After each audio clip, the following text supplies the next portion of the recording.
My name is Craig Collinson. In December 2007, I began filming a documentary about the former world champion boxer Scott Harrison and his comeback to the ring after a 2-year absence. I'd hoped to make a film charting the greatest comeback in Scottish sporting history, but instead, over the course of the next year, I would watch a fighting machine gradually self-destruct. They want me to just go and retire somewhere. That's basically what they want me to do. I mean, fucking, it's an absolute, it's turned into a pure fucking circus. It's a total joke. This is the inside story of Scott Harrison's attempted return to professional boxing. It's a tale full of twists and turns. One that ultimately would see Scott Harrison not back in the ring, but behind bars.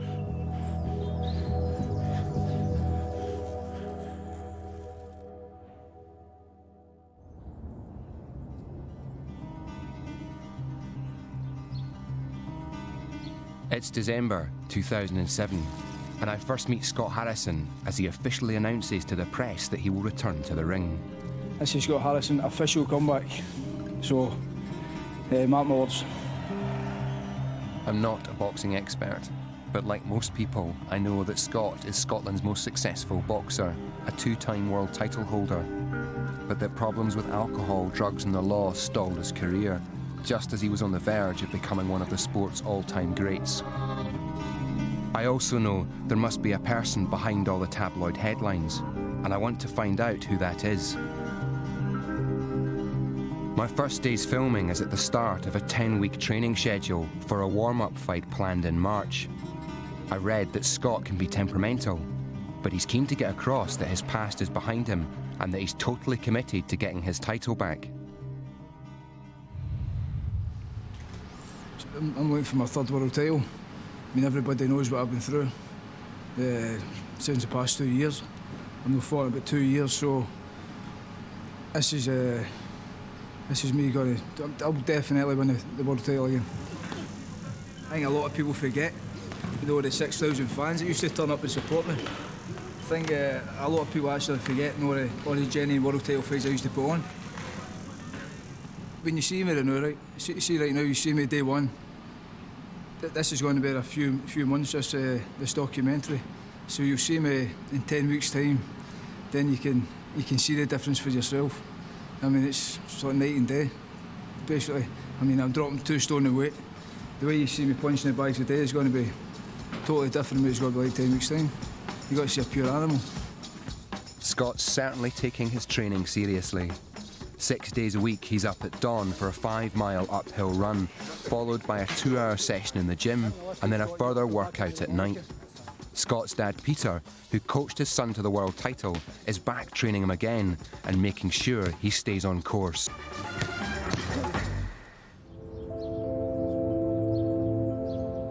It's in Scott's mind now, like say, he's preparing for a fight. He's getting his life back in order again.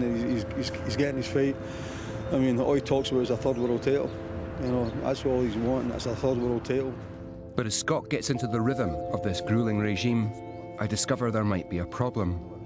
Scott doesn't actually have a licence to box. He had it suspended a year ago by the Boxing Board of Control for cancelling a fight at the last minute. Without a boxing licence, Scott can't legally step back into the ring. Frozen, cold again, freezing. But he's begun training for a fight in the hope that it might be reinstated before March, and seems optimistic that it's just a formality.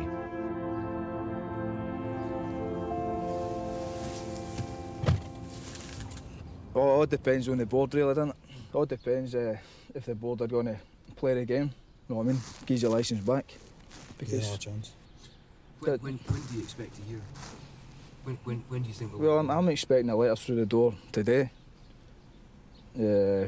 Hopefully tell me that I should attend a meeting in the next month. But I don't know, the postman's not turned up yet, so I need to wait and see. A couple of days will tell. That's why I'm going up here early bells and going to run up this hill here and get back to fighting in March. Basically, we're getting my life back on track. I mean, I'm training hard and I've got my body fit. That's 3 miles, Scott. Can't I just wipe you all together and put a black mark through and just say, that's Scott Harrison, he's not getting the licence back again. If you do something wrong, you've got to get another chance, isn't he? Scott seems genuinely focused to me and obviously thinks he's putting in the effort to make up for the mistakes he's made. But I'm surprised to learn that he's a regular churchgoer and that religious faith is a driving force in his life. I go to the chapel on a Sunday, I say my prayers, and that's up to me. End of the day, each to their own, know what I mean? If I want to go to the chapel on a Sunday, I'll go to the chapel on a Sunday, you know? Does it give you focus? Definitely. Gives you more confidence as well, once you get in there to fight. I believe in it. Although he keeps it very much to himself, I can see a very different Scott Harrison to the fighting machine I'd seen in the ring. You're definitely fitter than you've been for a while now, aren't you? You've had a long, hard road and he's learned a lot about himself and about other people and what to do with himself. Well, the church has always been willing to welcome back someone who's made a fool of himself, who's going to repent and come back, and I think this is that you've always been faithful to the church. If you get this... I'll get the licence back, that's me, I'm off and running. You will. Yeah. We'll all be off and running. Yeah. Finding out about Scott's religious convictions like this, I realise that there is more to him than just Harrison, the troubled ex-champ. But boxing is pretty much all he talks about, and as I discover looking into his past, all he knows. Boxing has been a part of Scott's life for as long as he can remember. His grandfather boxed for the British Navy. His uncles were boxers. And his dad was a Scottish champion who went on to become a successful coach. As his father proudly recalls, boxing is in Scott's blood. Scott was actually the 4-year-old, and Scott walks over to a group of 5 or 6 boys, and the boy who is bullying everybody in the street walks up to Scott and goes like that. That was the first thing he'd done to him, and Scott just hit him a right hand right on his chin. He said, I want to take up the boxing. So I said, if you've got to take it up, you have to be really serious about it. From the age of 15, Scott devoted his life to boxing. That was the first amateur fight I had. I went in there and stalked him 2 rounds, covered in blood. I must have broke his nose or something, I don't know, but that's when I knew I was good at it. I could feel the power I had in him. Scott told me later that as a teenager he'd missed birthday parties and hanging out with friends so that he could keep training. And it paid off. By his early 20s, he was the British and Commonwealth champion, and the world title was within his grasp. That was a huge step up, me fighting for the world title.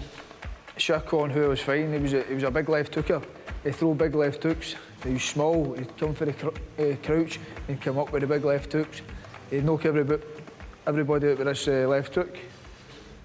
So he was the guy that we get told, avoid Shakon, don't fight Shakon. Harrison starts to let the leather fly again. But sometimes we're forced into things, and that was the chance that Scott had for a world title fight, so he weighed up the chances and he took it, and he won it. And the first ever featherweight champion from Scotland. It was obvious to me that he'd been driven, and Scott's talent took him to the top of the world at just 25 years old. Turning world champ coincided with him becoming a dad, and listening to him talk about it, it was clear that fatherhood had intensified his focus still further.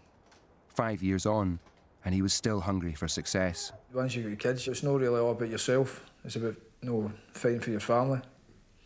Your kids, I've got 2 kids, a wee boy, 6-year-old, a wee lass, 2-year-old as well. So basically the money I make will basically be going to them in their future. But in boxing terms, there's a time limit to this future that Scott is talking about.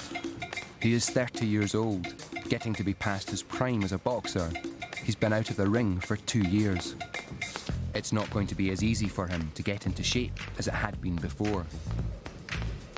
He explains to me that to return to the ring, he has to lose nearly 2 stones in weight, and readily admits that, for a man in his 30s, it's going to be hell.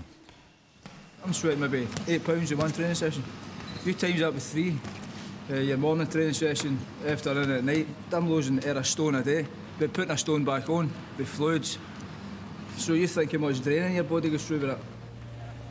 But helping Scott go through this demanding physical transformation is Dr. Neil McFarlane of Glasgow University's Biomedical and Life Sciences faculty.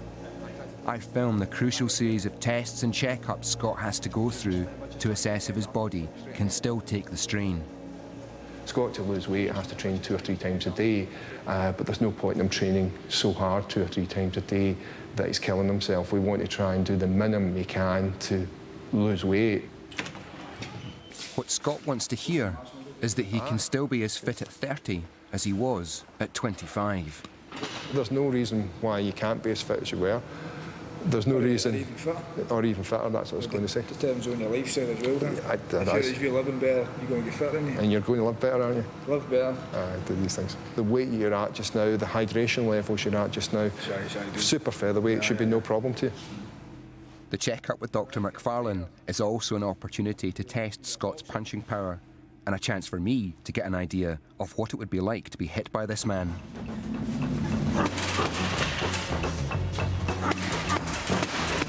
As I said earlier, so what we've got here is just a voltage output from the accelerometer. We're getting near to about 4 volts just coming with the left hand. Now that doesn't mean anything, 4 volts, what does that really mean? And roughly we're talking about 4 15-stone men jumping on your chin. Quite a lot of force, and that's left hand, and that's him not really trying very hard.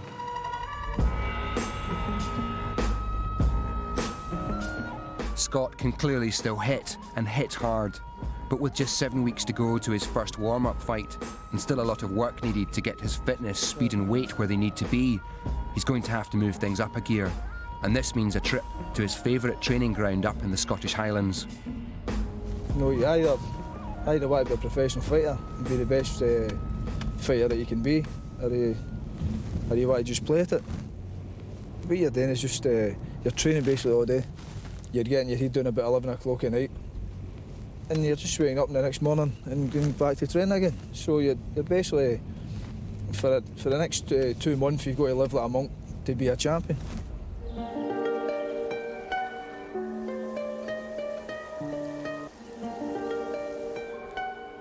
I've been filming with Scott for a month now, and I don't know whether it's because he's more comfortable with the camera or just getting out of Glasgow, but Scott is becoming more relaxed and open with me.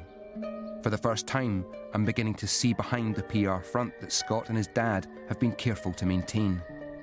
Scott actually thinks it's we elves that come in during the middle of the night and clean all the dishes.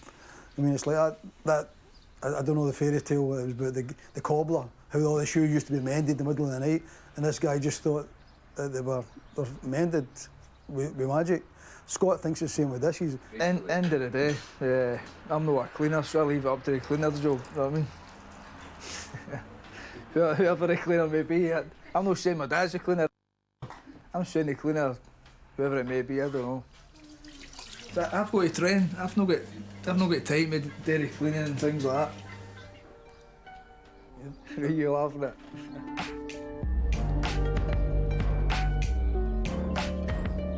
In boxing, you've got your structure. So for the past 2 years, I've known my structure. And basically, just coming to terms how we deal with life if you know what you're boxing. I found it hard to do. I was basically on my own, having to basically get back in the real world. Basically, I found it hard, to be honest with you, not being world champion. So yeah, Scott, that's fast. Good man. 3 times world champion. That's it. Nearly world champion of the planet's going to be running halls like that. That's it. Not in Scotland. That's it. Although what I've seen so far makes me believe that Scott really can become a world champion again, at the back of my mind is the fact that he still hasn't heard anything about his boxing licence and that there's no warm-up fight actually arranged. But Scott and his dad are going through the motions of a pre-fight schedule, as if all this will fall into place. Once you start something, you've got to finish it. It's a case of, he's always been like that. Even when he was young at school, like he was just the same. He get into trouble with a lot of teachers in school because his way was always the best way. Scott's self-belief has made him the greatest boxer to ever come out of Scotland. And I want to know more about his career as a world champion. As he recalls the glories of the past, he suddenly comes alive, and I glimpse the true champion that Scott Harrison once was. Between 2002 and 2004, Scott defended, lost, and then regained his title in spectacular fashion. There is Medina. If you watch the fight again, I'm practically running in the middle of the ring. In winning a world title twice, Scott achieved something that no Scottish boxer had done before or since. I felt invincible. I didn't think anybody in the planet could beat me. And he's made history, the first Scot ever to regain a world championship. Scott Harrison fought 11 world title contests in 3 years, breaking the Scottish record for successful defences. Listening to him talk about all these fights makes me realise that the more he fought, the more the effort started to take its toll. So you need to look at it this way, right? So I'll be training for a fight for maybe 2 months, 8 to 9 weeks, right? So once you get there, you train 3 times a day, you know, really punish your body.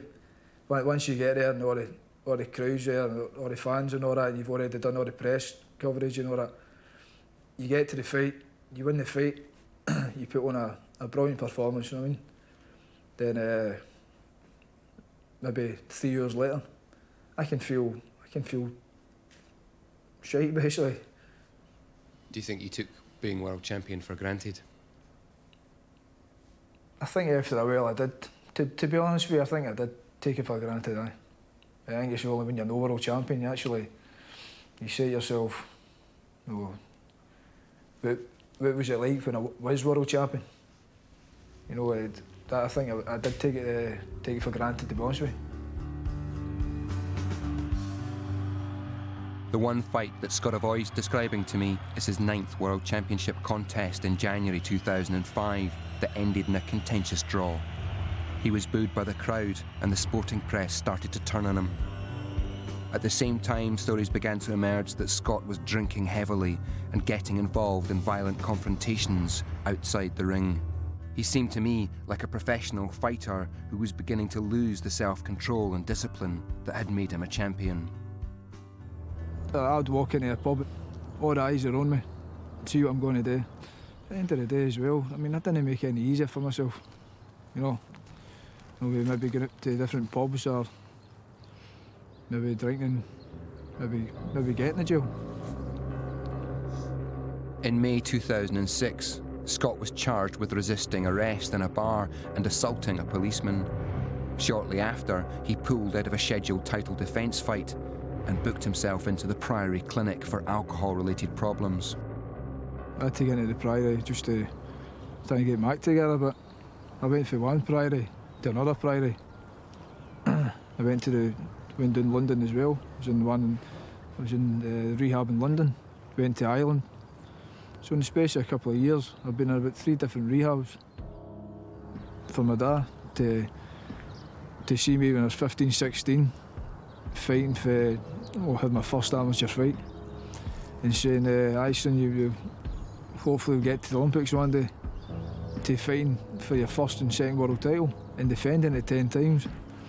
Then getting off the rails, must have been an absolute nightmare because my father being my father and being my trainer as well.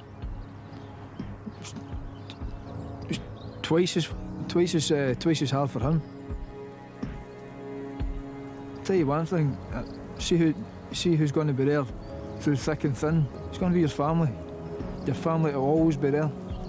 Right or wrong what you do, they'll always be there.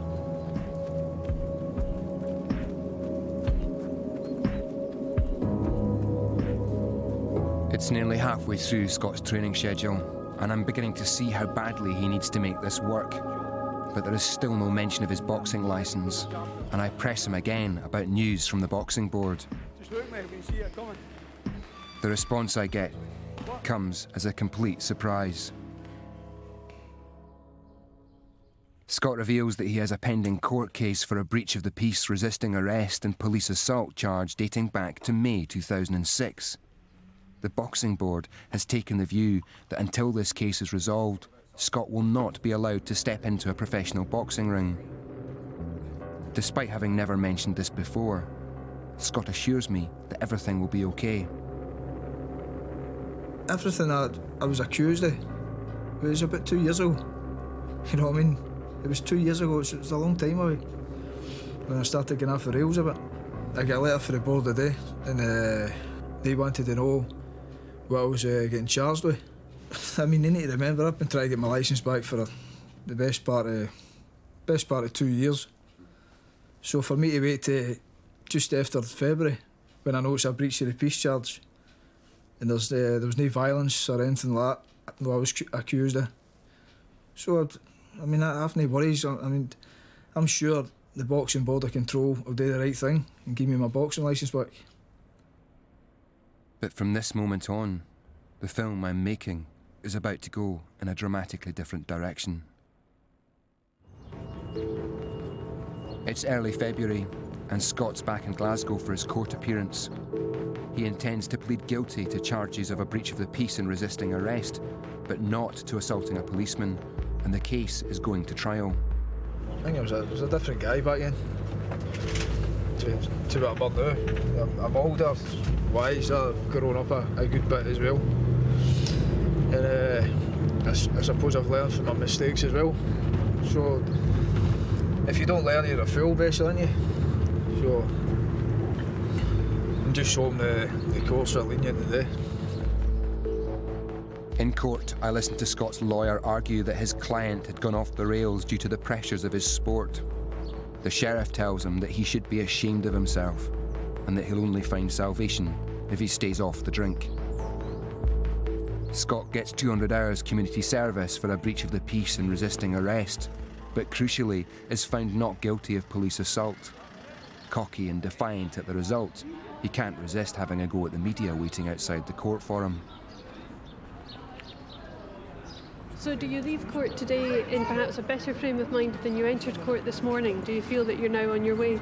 Oh, definitely. It's a not guilty verdict, isn't it? So I'm just hoping the press and the media started to give me a break and started printing the truth about Scott Harrison. You know what I mean? And not just the lies all the time. Now's your only Scottish world champion. And you still write lies about me. So maybe this time you can give us a break. So, end of the day, we'll leave it at that, innit? Cheers. Obviously, I'm ashamed of the past 2 years and all the drinking that was involved and all that, and basically been stripped of my world title. End of the day, I've regrouped, and I've come back. So I'm like 2008 started well. I got a knock guilty there, so I'm buzzing, feeling good. Like Scott, I'm sure the Boxing Board will give him his licence back now. But just as I think the way is clear for him to get back into the ring, another problem that Scott has kept to himself catches up with us. It's a few days after his appearance at Glasgow Sheriff Court, and Scott is becoming increasingly difficult to get hold of. But I finally learnt from his dad that he faces another court case, this time in Spain, for a double charge of assault. According to the national press, who've picked up on the story, if he's found guilty over there, he could be locked up for 10 years.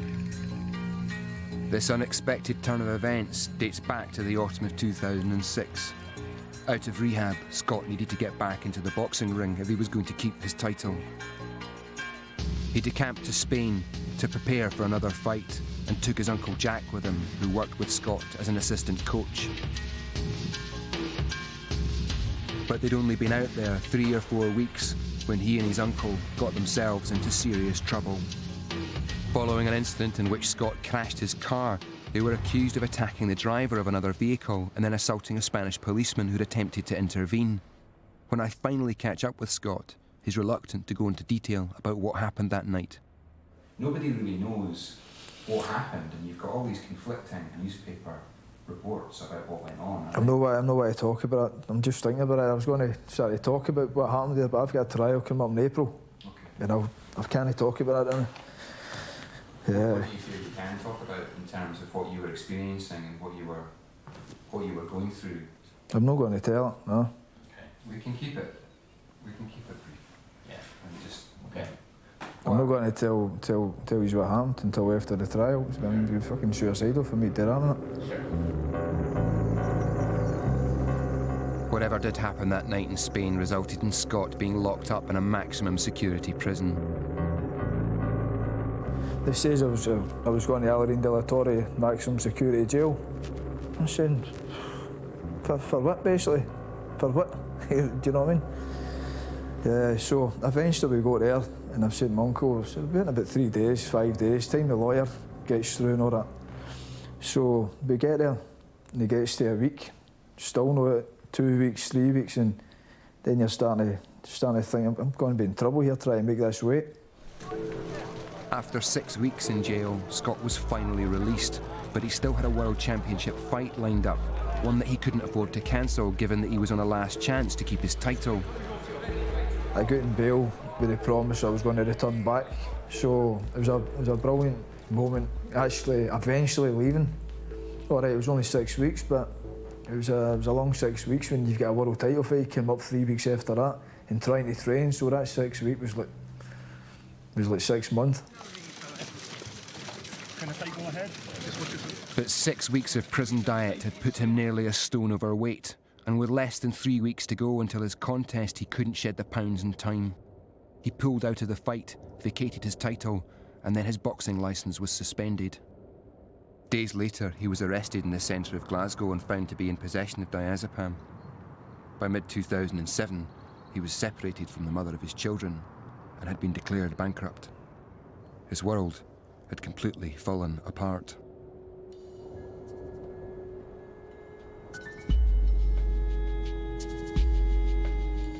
It's March 2008, a year on from what Scott Harrison must have thought was the lowest point of his life.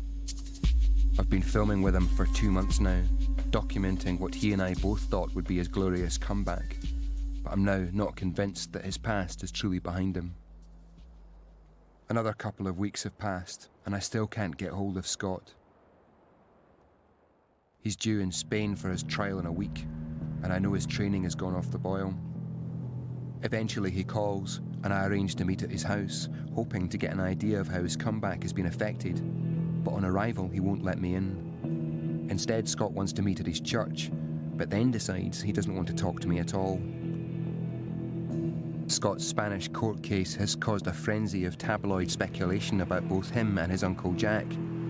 Suggestions that he's facing 10 years in jail has clearly angered him.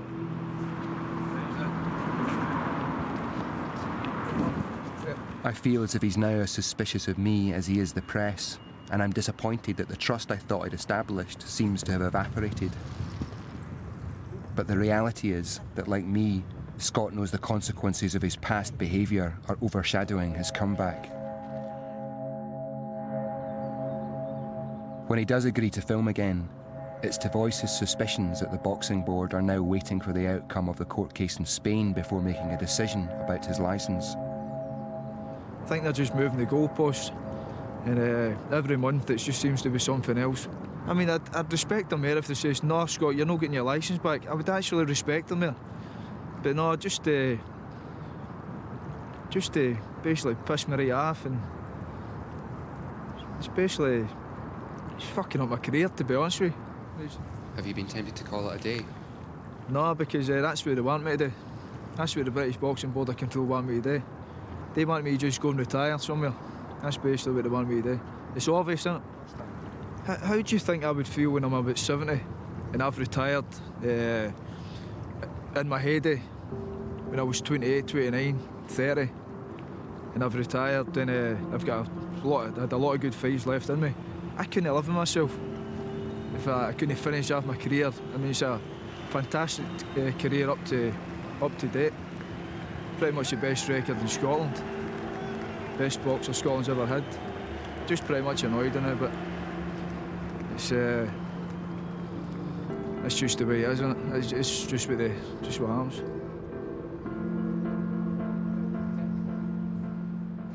If Scott's found not guilty in Spain, then his comeback might get back on track. It seems that I'm back in his confidence, and he agrees to let me come with him to Spain. Cabin crew, that's 10 minutes to landing now. 10 minutes. It's early April, and we arrive in Malaga the day before Scott's court case. His uncle Jack, who's also charged with a double assault, is avoiding the trial and any potential sentence. I've not seen Scott for a while, and I'm struck by how changed he is.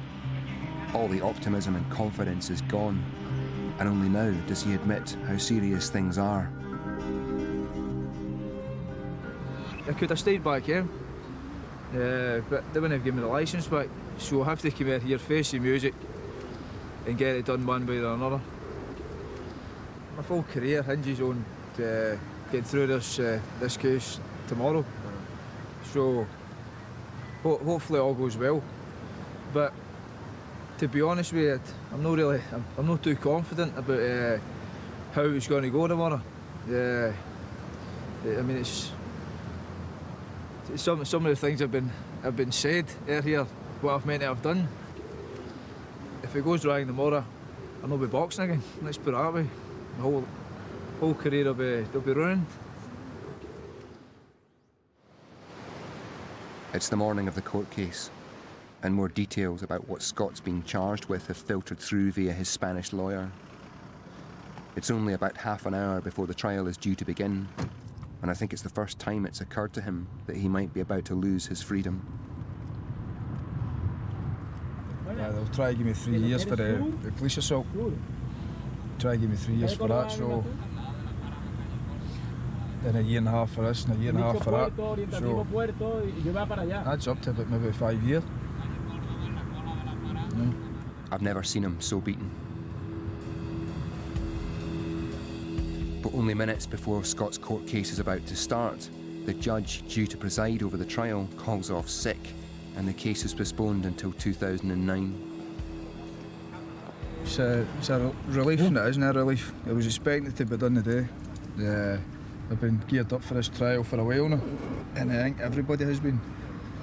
To turn up today and with the judges no well, it's a bit of a sickener, isn't it? A bit of a sickener, but if it's put off to next year, means the Boxing Board of Control should be getting his the licence back. So that means I can get back working again and back to my profession, which would be the professional fighter, innit? Despite the bravado, I think Scott knows that with his case in Spain unresolved, his boxing career is also on hold.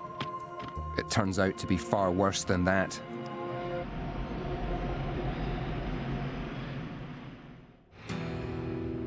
It's a month later, and Scott has stopped answering his phone entirely. A newspaper has reported that he's been admitted to hospital with a knife wound to his hand so serious that he needs surgery. I suspect that he's started drinking again, but only now do I realise how bad it might be. He calls the day the Boxing Board of Control finally tell him they won't reinstate his licence to box, and that his ban will remain in place.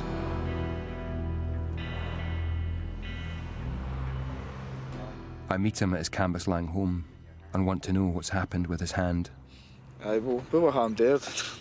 But I was cooking my dinner, right, holding an onion, and I sliced my hand with an onion, right through with a knife, right through the onion.